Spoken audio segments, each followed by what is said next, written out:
সকল প্রিয় ছাত্রছাত্রী এডমিন্সের আরো একটি ভিডিওতে তোমাদের সকলকে স্বাগতম।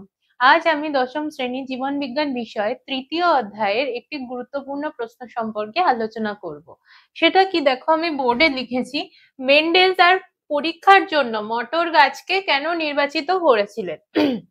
দেখো, জোহান গ্রেগর মেন্ডেল ইনি কি করেছিলেন, মটর গাছের ওপর তার সংকরায়ন পরীক্ষাগুলো করেছিলেন। এক সংকর জনন এবং দ্বিসংকর জনন এই দুটো পরীক্ষা উনি করেছিলেন এবং এগুলির সাহায্যে উনি পৃথকীভবনের সূত্র এবং স্বাধীন সঞ্চরণের সূত্র, এই দুটো সূত্রও কিন্তু উনি প্রবর্তন করেছিলেন। এবার তোমাদের মনে কোশ্চেন আসতে পারে যে মেন্ডেল কেন মটর গাছকে নির্বাচিত করেছিলেন তার পরীক্ষার জন্য, কেন অন্য গাছকে কেন নির্বাচিত করেননি? তার পেছনে কয়েকটা রিজন ছিল। দেখো, প্রথমত কি ছিল, মটর গাছ দ্রুত বংশবিস্তার করতে পারে। মটর গাছ দ্রুত বংশবিস্তার করে। কেমন জিনিসটা?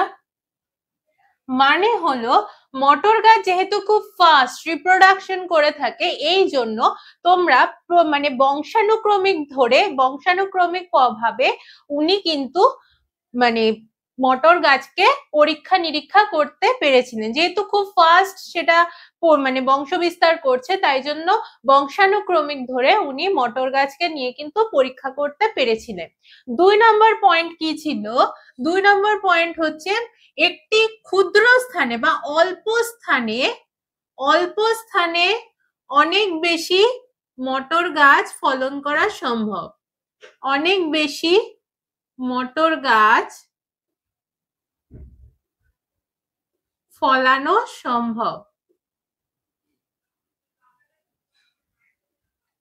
মানে কি, একটা অল্প জায়গার মধ্যেও যদি তুমি চাষ করো তাহলে অনেকগুলো মটর গাছকে নিয়ে কিন্তু তুমি একসাথে পরীক্ষা করতে পারবে। তার মানে পরীক্ষা করার জন্য কিন্তু জায়গা অনেক কম থাকছে। জায়গা অনেক কম থাকলেও কিন্তু তোমরা পরীক্ষা করতে পারবে। 3rd নাম্বার কি আসছে, মটর গাছে অনেক বিশুদ্ধ চারিত্রিক বৈশিষ্ট্য দেখতে পাওয়া যায়। মটর গাছে অনেক বিশুদ্ধ চারিত্রিক বৈশিষ্ট্য দেখা যায়। চারিত্রিক বৈশিষ্ট্য দেখা যায়। সেগুলো কি কি? দেখো, যখন মেন্ডেল পরীক্ষা করেছিলেন তখন কি কি চারিত্রিক বৈশিষ্ট্য উনি নিয়েছিলেন? যে কাণ্ডের দৈর্ঘ্য, যখন আমরা এক সংকর জনন আমরা দেখেছিলাম তখন কি দেখেছিলাম যে মেন্ডেল নিজের পরীক্ষার জন্য একটা লম্বা মটর গাছ নিয়েছিলেন আর একটা খর্ব মটর গাছ নিয়েছিলেন। তাই এই রকম কিছু বিপরীত চারিত্রিক বৈশিষ্ট্য দ্বিসংকর জননেও আমরা দেখতে পেয়েছিলাম। তাতে উনি কি করেছিলেন, মটর গাছকে নির্বাচিত করেছিলেন এবং মটর গাছের যে হলুদ গোলাকার আর কি সবুজ কুঞ্চিত, মানে বীজের রং এবং বীজের যে আকার, সেই দুটোও কিন্তু বিপরীত চারিত্রিক বৈশিষ্ট্যের উনি নিয়েছিলেন। একটা কি ছিল, হলুদ আর গোলাকার, আর একটা ছিল সবুজ আর কুঞ্চিত। একটার উপরিপৃষ্ঠ ছিল মসৃণ আর একটার উপরিপৃষ্ঠ ছিল কুঞ্চিত। তাহলে বীজের আকৃতি এবং বীজের রং, এই দুটোও কিন্তু বিপরীত চারিত্রিক বৈশিষ্ট্য সুস্পষ্টভাবে উনি মটর গাছের মধ্যে দেখতে পেয়েছিলেন। এছাড়াও ফুলের বর্ণ, যেমন ধরো বেগুনি, তারপরে সাদা, তারপরে আরো কিছু চারিত্রিক বৈশিষ্ট্য রয়েছে। যেমন কিছু কিছু মটর গাছের মধ্যে আমরা যে মসৃণ যে একেবারে হৃষ্টপুষ্ট বা পরিপুষ্ট যে ফল সেটা পাই, কোনো কোনো মটর গাছ থেকে আমরা কুঞ্চিত ফল পাই, কোনো কোনো মটর গাছের যে ফুলের যে মুকুলগুলো হয় সেই ফুলের মুকুলগুলো শীর্ষস্থ হয়, কোনো কোনো জায়গায় কাক্ষিক মুকুলেও কিন্তু আমরা ফুল দেখতে পারি। তার মানে এই সমস্ত বিভিন্ন ধরনের বিপরীত চারিত্রিক বৈশিষ্ট্যগুলো বিশুদ্ধ অবস্থায় কিন্তু আমরা মটর গাছের মধ্যে খুব সহজে পেয়ে থাকি এবং এগুলোর সাহায্যে কিন্তু ওনার পরীক্ষা করা আরো বেশি সুবিধা হয়েছিল।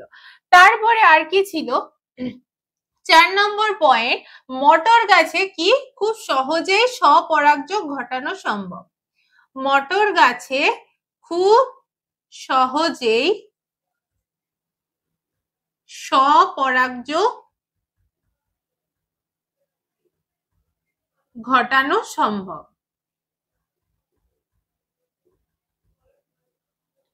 এইবার তোমাদের মনে কোশ্চেন আসতে পারে যে স্বপরাগযোগ কেন মটর গাছে খুব সহজে ঘটানো সম্ভব।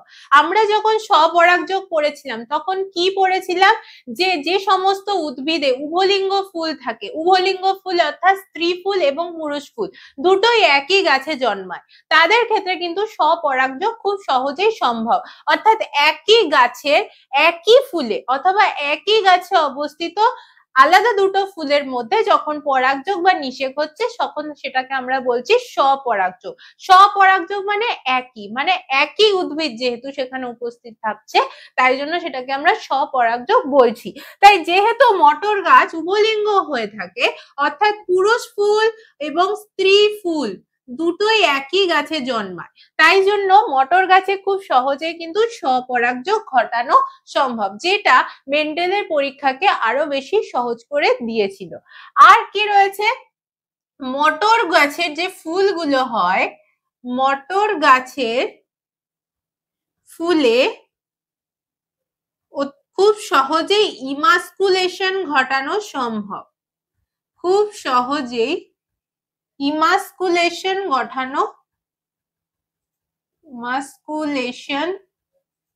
ঘটানো সম্ভব।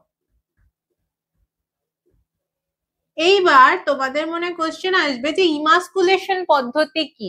দেখো আমরা যখন নিষেক পড়েছিলাম তখন কি পড়েছিলাম, যে একটি ফুলের পুংকেশরের পরাগধানী, যেটা পুংকেশরের পরাগধানীতে উৎপন্ন পরাগরেণু যখনই সেই গাছের সেই ফুলে বা সেই গাছের অন্য ফুলে অথবা সেম প্রজাতির অন্য গাছের ফুলে গর্ভমুণ্ডের ওপরে এসে পড়ে, তখন কিন্তু পরাগযোগ বা নিষেক সম্পন্ন হচ্ছে। তাহলে পরাগযোগের আগেই যখন কিছু ফোরসেপস পাওয়া যায়, ফোরসেপস এক ধরনের চিমটার মতন দেখতে হয়ে থাকে, যদি যখন তোমরা বড় হবে বায়োলজিক্যাল বক্স যখন তোমরা ইউজ করবে বা ব্যবহার করবে, তখন সেখানে দেখবে ফোরসেপ বা একটা ছোট্ট চিমটার মতো এক ধরনের ইনস্ট্রুমেন্ট থাকে। ওই ফোরসেপ ব্যবহার করে উনি কি করেছিলেন, উনি একটা উদ্ভিদের ফুলের একটা মটর গাছের ফুলের যে পরাগধানীতে উৎপন্ন পরাগ রেণু, সেটাকে তুলে নিয়ে এসে উনি সেই গাছেরই অন্য ফুলে অথবা সেই সেম ফুলের গর্ভমুণ্ডের উপরে উনি ফেলতে পেরেছিলেন। যেহেতু আমি আগেই বলে দিয়েছি যে মটর গাছে খুব সহজে স্বপরাগযোগ ঘটানো সম্ভব, স্বপরাগযোগ উনি ঘটিয়েছিলেন এইভাবে ইমাস্কুলেশন পদ্ধতিতে। কিন্তু উনি ফুলকে পরিস্ফুটনের আগে, ফুলটা ফোটেনি তখনও নিষেক সম্পন্ন হওয়ার সময় আসেনি, তার আগে উনি ইমাস্কুলেশন পদ্ধতিতে ফোরসেপ ইউজ করে কি করেছিলেন, একটা ফুলের পরাগধানীতে উৎপন্ন পরাগ রেণুকে নিয়ে ওই ফুলের বা ওই সেম গাছের অন্য ফুলে পরাগ যে গর্ভমুণ্ড তাতে স্থানান্তরিত করেছিলেন। অথবা ইতর পরাগযোগও কিন্তু উনি ঘটিয়েছিলেন। কিভাবে, এই সেম ইমাস্কুলেশন পদ্ধতিতে উনি খুব সহজেই মটর গাছে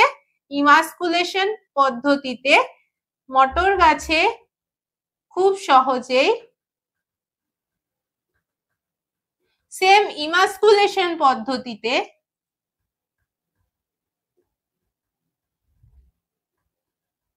ইতর পরাগযোগও ঘটিয়েছিলেন। ইতর পরাগযোগ ঘটান।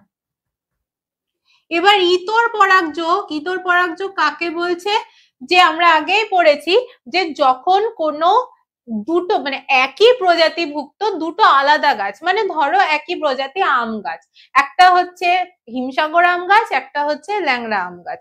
এইবার একই প্রজাতিভুক্ত স্পিসিস এক যে আম, এইবার এই হিমসাগর আমের ফুলের যে পরাগ রেণু সেটাকে নিয়ে যদি আমি ল্যাংড়া আমের যে ফুলের যে গর্ভমুণ্ড তাতে স্থানান্তরিত করি, এটা হচ্ছে ইতর পরাগযোগ। অর্থাৎ সেম স্পিসিস বাট ডিফারেন্ট গাছ, ভিন্ন গাছ, আলাদা দুটো গাছ থাকবে কিন্তু একই প্রজাতির থাকবে। যেমন জবা গাছ, একটাতে রয়েছে পঞ্চমুখী জবা আর একটাতে রয়েছে এমনি নর্মাল জবা ফুল। এইভাবে যখন দুটো গাছের মধ্যে পরাগযোগ ঘটবে তখন সেটাকে আমরা বলছি ইতর পরাগযোগ। তার উনি কি করেছিলেন, যেহেতু দুটো বিশুদ্ধ চারিত্রিক বৈশিষ্ট্য বা দুটোরও বেশি বিপরীত চারিত্রিক বৈশিষ্ট্য, এক জোড়া, দু জোড়া, তিন জোড়া, চার জোড়া, যতই নাও না কেন, তাদের মধ্যে যখন ইতর পরাগযোগ উনি ঘটিয়েছিলেন ইমাস্কুলেশন পদ্ধতিতে, সেটা কিন্তু খুব সহজেই উনি সম্ভবপর হয়েছিল, কারণ ইমাস্কুলেশন পদ্ধতির সাহায্যে উনি সেটা করেছিলেন। তাহলে এত কিছু সুযোগ সুবিধার জন্য মেন্ডেল কিন্তু তার পরীক্ষার জন্য মটর গাছকে নির্বাচিত করেছিলেন। এছাড়াও আরো একটা রিজন ছিল, সেটা হচ্ছে মটর গাছ হচ্ছে এক বর্ষজীবী হয়ে থাকে, অর্থাৎ তার আয়ু হচ্ছে কয়েক মাসের মধ্যে ও হয়ে বড় হয়ে আবার মরেও যায়। তাহলে তোমরা বংশানুক্রমিক ধরে কিন্তু ওর পরীক্ষা নিরীক্ষা করতে পারবে। তাহলে এই সমস্ত সুযোগ সুবিধার কারণে মেন্ডেল তার পরীক্ষার জন্য মটর গাছকে নির্বাচিত করেছিলেন। তাহলে আরো একবার দেখে নিই আমরা পয়েন্টস গুলো। ফার্স্টে হচ্ছে মটর গাছ দ্রুত বংশবিস্তার করে। সেকেন্ড হচ্ছে অল্প স্থানে অনেক বেশি মটর গাছ ফলানো সম্ভব। থার্ড হচ্ছে মটর গাছে অনেক বিশুদ্ধ চারিত্রিক বৈশিষ্ট্য দেখা যায়। 4 হচ্ছে মটর গাছে খুব সহজেই স্বপরাগযোগ ঘটানো সম্ভব, যেহেতু মটর গাছ উভলিঙ্গ হয়ে থাকে। মটর গাছের ফুলে খুব সহজে ইমাস্কুলেশন ঘটানো সম্ভব, আর ইমাস্কুলেশন পদ্ধতিতে ইতর পরাগযোগও ঘটানো সম্ভব। তাহলে আজকে ভিডিও এই পর্যন্তই। ভিডিওটা কেমন লাগলো তোমরা অবশ্যই আমাদের জানাবে, এবং এর ওপর যদি তোমাদের আর কোনো ডাউটস থাকে বা কোয়েশ্চেন থাকে তাহলে অবশ্যই সেটা আমাদেরকে কমেন্ট করে জানাবে। পরবর্তী ভিডিওতে আমরা তার আলোচনা নিয়ে আসবো। এরকম আরো কিছু শিক্ষামূলক ভিডিও পেতে অবশ্যই আমাদের এডুইন্স ইউটিউব চ্যানেলটাকে সাবস্ক্রাইব করবে, ফলো করবে, এবং আমাদের যে ফেসবুক পেজটা রয়েছে সেটাকে লাইক, কমেন্ট, ফলো এবং শেয়ার করবে। ধন্যবাদ। Edwins, learn, grow, succeed.